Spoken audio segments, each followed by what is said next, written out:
Our first speaker, former president of this club, with his speech titled Cock-a-doodle-doo, Mr. Ken Brzezinski.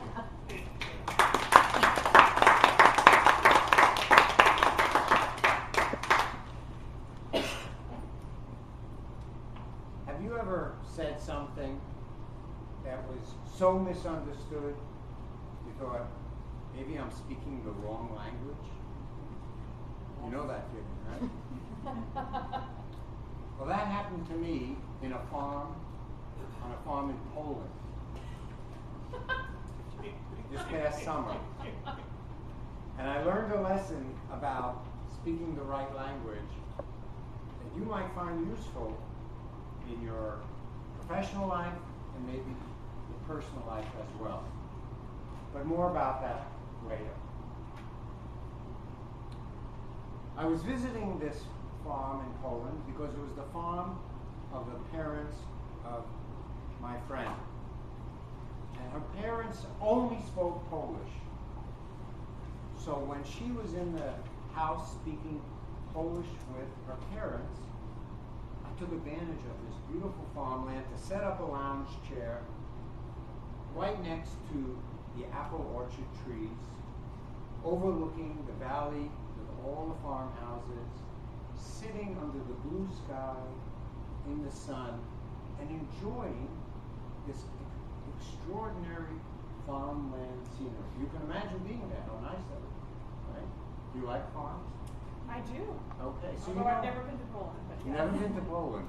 But it was a farm that you could find any place else, including a farm that had chickens. I don't know, 12 to 15 chickens. And these chickens, as I discovered, like all chickens, go around, and they go everywhere looking for food. And the first time I set that chair out there, I said, this is so great.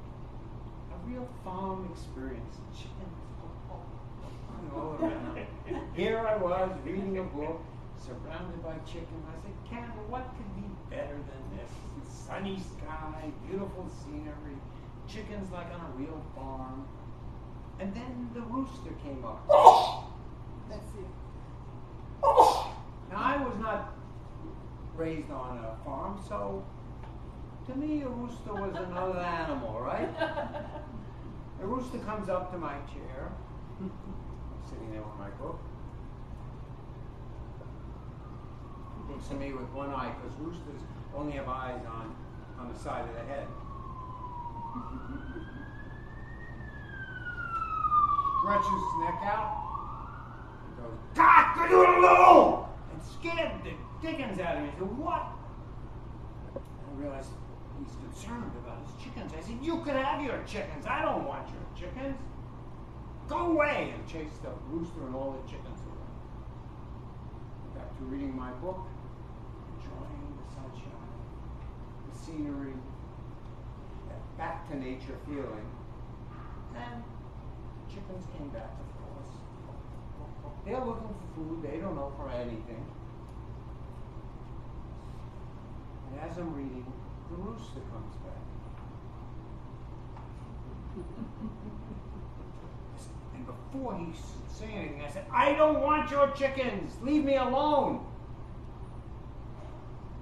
Cock-a-doodle-doo! I said, get out of here, and chased the rooster and the chickens off. You know what the problem was? Yeah. He said cucurico. He said cucurico. That's right. Okay. And I think you're onto something. It's because he was a Polish rooster. And he didn't understand English. He didn't understand English. And I said, Ken, you got to speak to that rooster in a language he understands. You know what I mean? You got to speak to a rooster in a language he understands. So the next time I'm there, sure enough, here come the chickens. And the rooster's coming.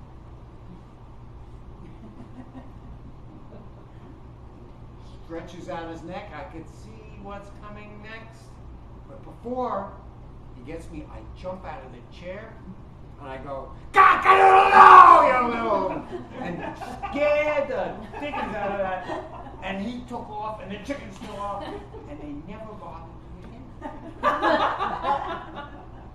Which told me that every rooster won't bother you about his chickens if you speak to him in the right language. Now, maybe at work, you have a rooster type of person, like somebody possessive about all the desks and all his, office stuff, and you don't care about it. You don't care about this stuff. Or maybe you have friends who are jealous of you because you're afraid you're going to take their boyfriend or their girlfriend, and you don't care. It's a rooster type of personality. Or in your family, if you have brothers or sisters who say, "That's my clothes, you can't have it," and you don't care. You're thinking they could have their stuff, and the next time they bother you, you've got to speak to them in a language they understand. So when they come up to you and start to hassle you, you know what to do? You look at them and you go, "Cock-a-doodle-doo!" Now they can get it back. Thank you very much.